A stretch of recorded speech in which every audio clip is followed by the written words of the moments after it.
Hey there, Nicole Sims here, the boutique expert. And did you know that if you, like many brands, invested in a visual merchandising specialist like myself, you would get a return on investment over 300% in profit and sales?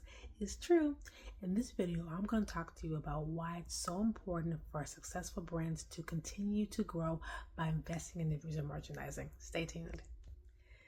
Did you know that the average billion-dollar brand spends about maybe 1 to 2% of their annual sales on visual merchandising? So, average billion-dollar brand, gives or takes, spends about $10 million a year on visual merchandising. That's staff, that's training, that's elements, that's floor sets, window changes, all the things that go into visual merchandising to entire store. And I'm talking about Coach, I'm talking about Donna Karan, any kind of brand you could think of, the Gap, they all spend money on visual merchandising, some more than others, but the average is about $10 million. And why is that so important? It's important because it seems to be like the large brands get it, while smaller brands are still trying to figure it out. Large brands understand that with visual merchandising is a very key marketing and sales technique to grow their brands, to stay engaged with their customers, to stay engaged with their communities, and make a wonderful experience for their customers month after month, quarter after quarter, and year after year. So why a lot of large brands, even successful ones, still don't get the idea how important visual merchandising is? Well, a lot of people don't understand it. It's that simple. A lot of people don't understand what visual merchandising really is and why it's so important. Well, I'm going to discuss that very briefly today. So I'm a visual merchandising specialist. I've been doing visual merchandising for over 30 years. I've been in the retail industry for 35 years. And I love what visual merchandising does for a retail brand. It can transform your brand overnight, and I've seen it.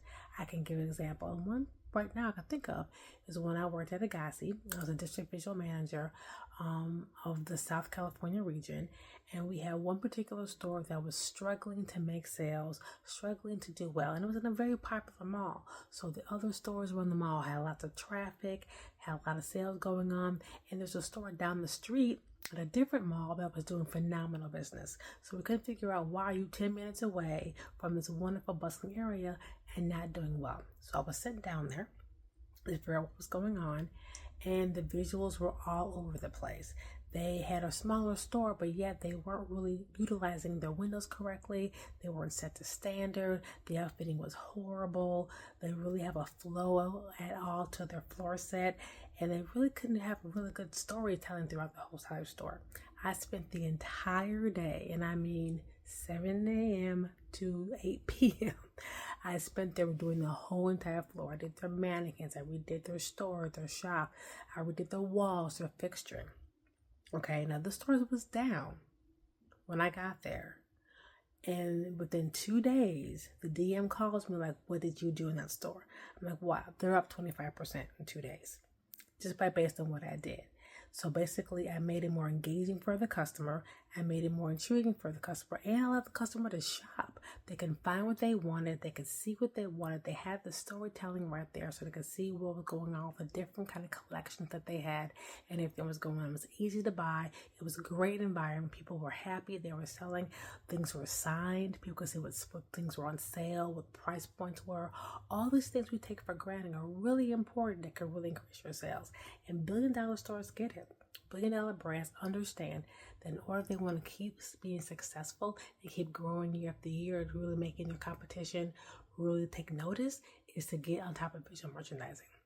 So I am actually a visual specialist and actually help boutique owners and clients, but also I'm contracted by larger brands like Coach and Oakley and other brands like that to actually do their visual merchandising for their particular locations, because they understand we might not want to pay our own people for that, but we know we're going to get somebody who's a visual specialist and get them in our stores to make them sure that things are going well.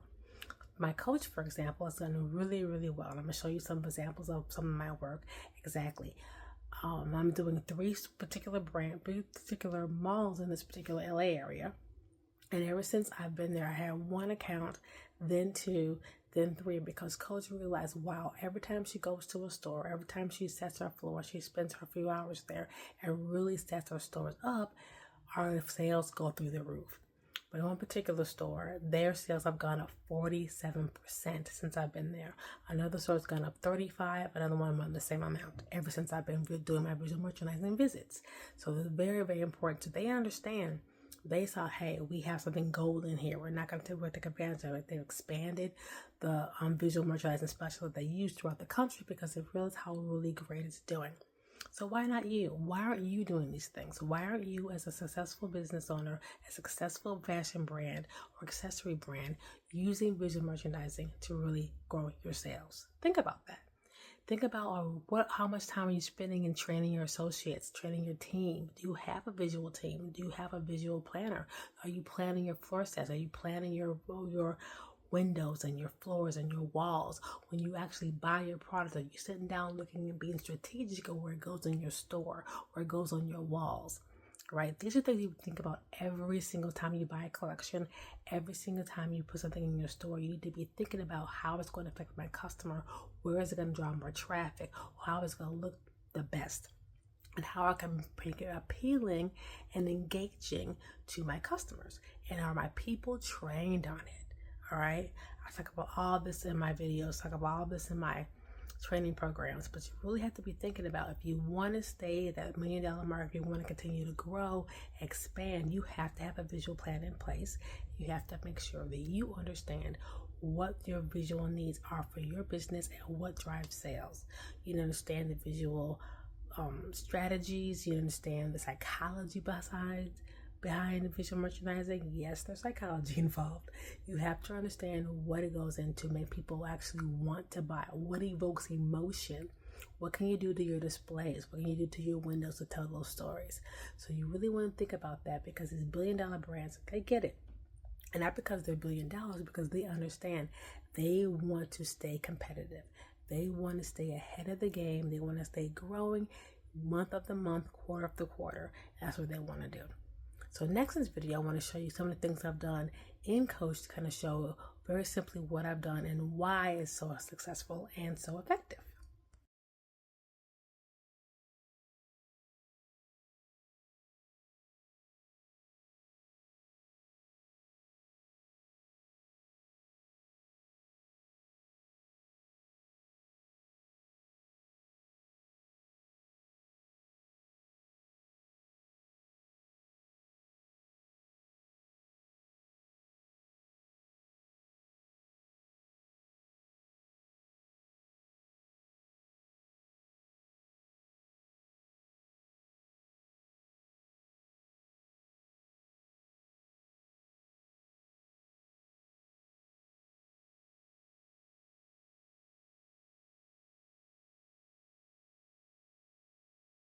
So those are just a few of the examples that I've done in some of my coaching locations. I also showed one of my locations at the Macy's where I do scotch and soda to kind of show you the before and after of just a simple table transformation and how it came back to visit 1 week later and the table's completely gone now.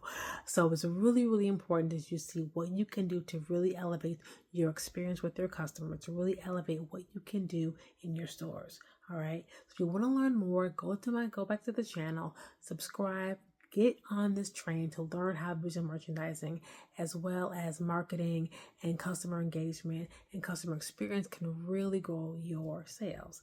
And in the description, you'll see a couple of links that I have there. One important link is one to my website, which has a lot of resources, but the most important ones are the boutique success tools.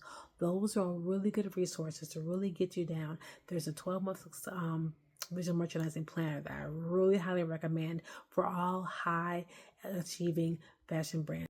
It's a really good tool to help you really learn what you need to do. It's a great planning tool so you can train your team on what they need to have every single month, so you know how close you are, how far you are to your goals, and make sure that your merchandising goals are in line with your sales goals so everything comes together. So go to my channel, subscribe, and get on this train to really learn more about what I'm going to do. So I'm going to deep dive into visual merchandising, deep dive in all different aspects of all of visual merchandising and from marketing, as well as sales techniques, sales tips, and customer engagement increasing. So really dive in, and I hope to see you in the next video. Thanks. Bye.